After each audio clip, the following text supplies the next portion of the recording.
Chapter 13. The Fourth Part of Darkness. "What happened to you?" Wendell whispered when Harvey reached the bottom of the lawn. "I thought we were meeting at midnight."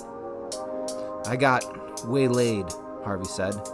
He'd intended to tell Wendell what had just transpired, but his friend was obviously nervous enough without being told about Lulu's fate. Harvey slipped the 3 survivors of the Ark into his pocket and resolved only to speak of the encounter when he and Wendell were safely away from this terrible place. Just one thing stood between them and that ambition, the wall of mist. Now, as ever, it seemed innocent enough. But that was an illusion, of course, like so many things in Mr. Hood's kingdom. "We have to be very organized about this," Harvey said to Wendell. "Once we're in the wall, we lose our sense of direction, so we have to be sure we keep walking in a straight line and not let the mist turn us around."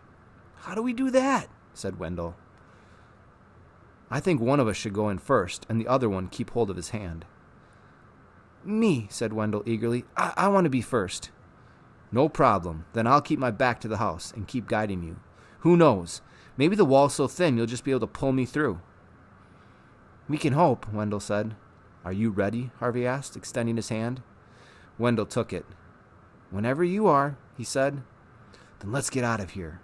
Wendell nodded and stepped into the mist. Instantly, Harvey felt his grip tighten. "Don't let go," Wendell said, his voice already remote, although he was just a pace away. "Just keep walking," Harvey said, as they reached arm's length. "Any sign of—" Before he could finish his question, a noise from the house behind him sealed his lips. He glanced back. The front door was open, and a light was burning in the hall, throwing into silhouette the figure rushing down the porch steps. It was Mrs. Griffin. The noise he'd heard was not from her lips, however. Nothing human could make such a din. He saw Mrs. Griffin glance upward toward the roof as she hurried down the lawn, and following her gaze saw the noisemaker rising against the stars. He knew its name, even though he couldn't see its face. Hood had 4 servants, and he'd met only 3, Rictus, Jive, and Mar. Here was the 4th. Karna, the tooth-stealer. Karna, the devourer. Karna, the beast Mrs. Griffin had hoped Harvey would never meet. "Back to the house, child!" Mrs. Griffin yelled as the din of the vast wings filled the air. "Quickly! Quickly!" Harvey pulled on Wendell's arm, yelling to him as he did so, but Wendell had a whiff of freedom in his nostrils and wasn't about to give it up. "What are you waiting for?" Mrs. Griffin yelled. "Get away from there, or I'll take off your head!" Harvey glanced up at the swooping beast and knew this was no lie. Karna's jaws were wide enough to snap him in half with a single bite.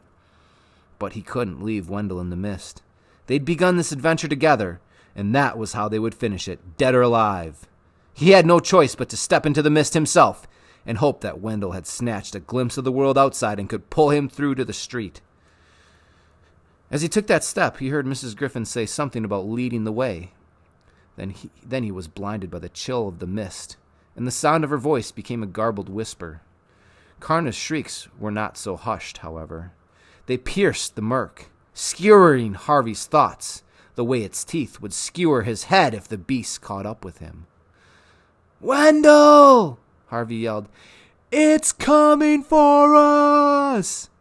He caught a glimpse of a figure up ahead of him, then of Wendell's face smeared by the mist, turning to say, "There's no way out." "There has to be." "I can't find it," Wendell said, his reply almost drowned out by the din of Karna's shrieks. Harvey glanced back the way he had come, more afraid not to know how close the creature was than to see it. How terrifying the sight. A veil of mist swirled in front of him, but he glimpsed Karna's form as the beast descended. It was the most monstrous of the brood. Its skin rotted and stretched over barbed and polished bone. Its throat a nest of snaky tongues. Its jaws set with hundreds of teeth. This is the end, Harvey thought. I've only been alive 10 years and 5 months, and I'm going to have my head bitten off. Then, from the corner of his eyes, a strange sight. Mrs. Griffin's arms reaching into the mist, and dropping Blue Cat to the ground. "He's got a good sense of direction," Harvey heard her say. "Follow him! Follow him!" He didn't need a second invitation, nor did Blue Cat. Tail up, it padded off, and Harvey hauled on Wendell's arm to drag him in pursuit. The cat was quick, but so was Harvey. He kept his eyes glued on that bright tail, even though, when the rush of wings behind him announced that Karna had entered the mist and was almost upon them. 2 strides, 3 strides, 4. And now the mist seemed to be thinning. He heard Wendell whooping for joy. "The street!" he yelled. "I see it!" And the next moment Harvey saw it too. The sidewalks wet with rain and shining in the lamplight. Now he dared look back, and there was Karna, its jaws a yard from them. He let go of Wendell's arm and pushed his friend toward the street, ducking as he did so. Karna's lower jaw scraped his spine, but the beast was moving too fast to check itself. And instead of wheeling around to scoop up its quarry, it flew on, out into the real world. Wendell was already there. Harvey joined him a moment later. "We did it!" Wendell yelled. "We did it!" "So did Karna," Harvey said, pointing up at the beast as it rose against the cloudy sky and turned to come back for them. "It wants to drive us back inside," Harvey said. "I'm not going," Wendell cried. "Never! I'm never going in there again!" Karna heard this defiance, its blazing eyes fixed on him, and it came down like a thunderbolt, its shriek echoing through the midnight streets. "Run!" Harvey said. But Karna's stare had rooted Wendell to the spot. Harvey grabbed hold of him and was about to make a run for it when he heard the beast's cry change. Triumph became doubt. Doubt became pain. And suddenly, Karna wasn't swooping but falling. Holes opened in its wings as though a horde of invisible moths was eating at their fabric.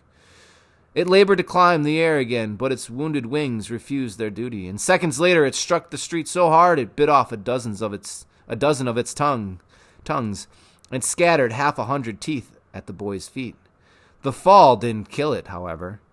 Though agonized by its wounds, it hauled itself up onto the spiky crutches of its wings and began to drag itself back toward the wall. Even now, in this wretched state, it was ferocious, and with snaps to right and left drove Harvey and Wendell out of its path. "It can't survive out here," Wendell realized aloud. "It's dying." Harvey wished he had some weapon to keep the beast from returning to safety, but he had to be content with the sight of its defeat. If it had not wanted their flesh so badly, he thought, it wouldn't have come after them at such speed and brought this pain and humiliation upon itself. There was a lesson there, if he could only remember it. Evil, however powerful it seemed, could be undone by its own appetite. Then the creature was gone, a curtain of mist drawn over its retreat. There was only one sign remaining of the mysteries that lay on the other side of the wall. The face of Blue Cat gazing out at the world that he, like all the occupants of the holiday house, could never explore. His azure gaze met Harvey's for a moment. Then he looked back toward his prison, as though he heard Mrs. Griffin's summons, and with a sorrowful sigh turned and traipsed away. "Weird," said Wendell as he stared at the rainy streets. "It's as though I never left." "It is?" said Harvey. He wasn't so sure. He felt different, marked by this adventure. "I wonder if we'll even remember we came here in a week's time." "Oh, I'll remember," Harvey said. "I've got a few souvenirs." He dug into his pockets in search of the figures from the Ark. Even as he pulled them out, he felt them crumbling as the real world took its toll on them. "Illusions," he murmured as they turned to dust and ran away between his fingers. "Who cares?" said Wendell. "It's time to go home, and that's no illusion."